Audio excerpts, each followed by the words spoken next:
Hi, third graders. We left on chapter 18 with Bryce, Sarah Ruth, and Edward outside wishing upon the stars.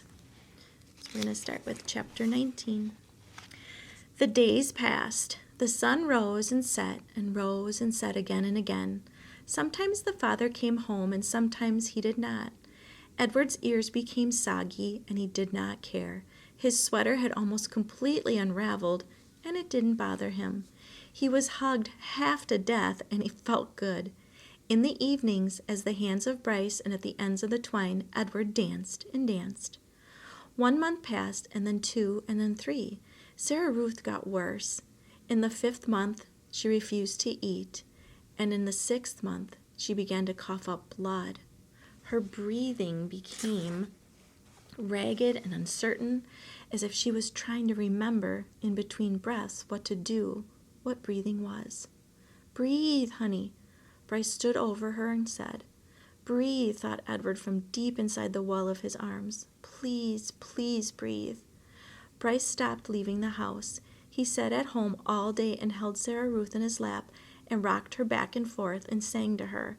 On a bright morning in September, Sarah Ruth stopped breathing. "Oh no," said Bryce.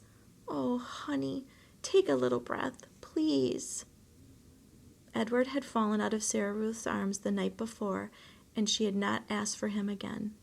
So, face down on the floor, arms over his head, Edward listened as Bryce wept. He listened as the father came home and shouted at Bryce.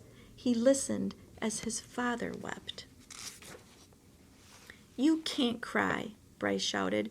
"You got no right to cry. You never even loved her. You don't know anything about love." "I loved her," said the father. "I loved her." "I loved her too," thought Edward. "I loved her, and now she's gone."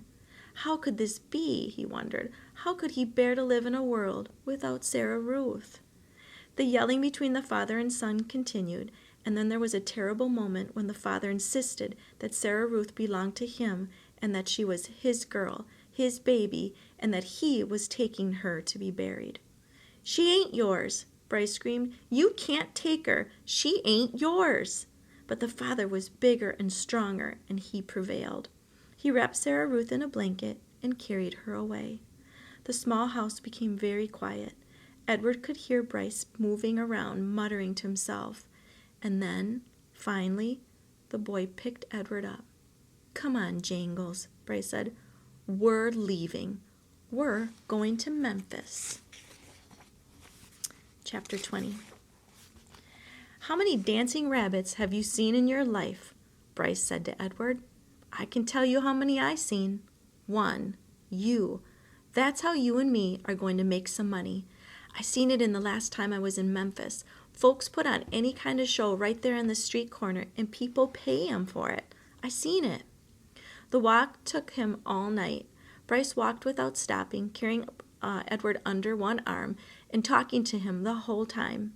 Edward tried to listen, but the terrible scarecrow feeling had come back, the feeling he had when he was hanging by his ears in that old lady's garden, the feeling that nothing mattered and that nothing would ever matter again. And not only did Edward feel hollow, he ached. Every part of his china body hurt. He ached for Sarah Ruth. He wanted her to hold him. He wanted to dance for her. And he did dance, but it was not for Sarah Ruth. Edward danced for strangers on a dirty street corner in Memphis. Bryce played his harmonica and moved Edward's strings, and Edward bowed and shuffled and swayed, and people stopped to stare and point and laugh. On the ground in front of them was Sarah Ruth's button box. The lid was open to encourage people to drop change inside. "Mama," said a small child, "look at that bunny. I want to touch him." He reached out his hand for Edward. "No," said the mother. "Dirty." She pulled the child back away from Edward. "Nasty," she said. A man wearing a hat stopped and stared at Edward and Bryce. "It's a sin to dance," he said. And then after a long pause, he said, "It's a particular sin for rabbits to dance." The man took off his hat and held it over his heart. He stood and watched the boy and the rabbit for a long time. Finally, he put his hat back on his head and he walked away. The shadows lengthened. The sun became an orange dusty ball low in the sky. Bryce started to cry. Edward saw his tears and land on the pavement, but the boy did not stop playing his harmonica. He did not make Edward stop dancing. An old woman leaning on a cane stepped up close to them. She stared at Edward with deep, dark eyes. Pellegrina? Thought the dancing rabbit. She nodded at him. Look at me, he said to her. His arms and legs jerked. Look at me. You got your wish. I have learned how to love, and it's a terrible thing. I'm broken. My heart is broken. Help me. The old woman turned and hobbled away. Come back, thought Edward. Fix me. Bryce cried harder. He made Edward dance faster. Finally, when the sun was gone and the streets were dark, Bryce stopped playing his harmonica. I'm done now, he said. He let Edward fall to the pavement. I ain't gonna cry any more. Bryce wiped his nose and his hand and his eyes with the back of his hand. He picked up the button box and he looked inside it.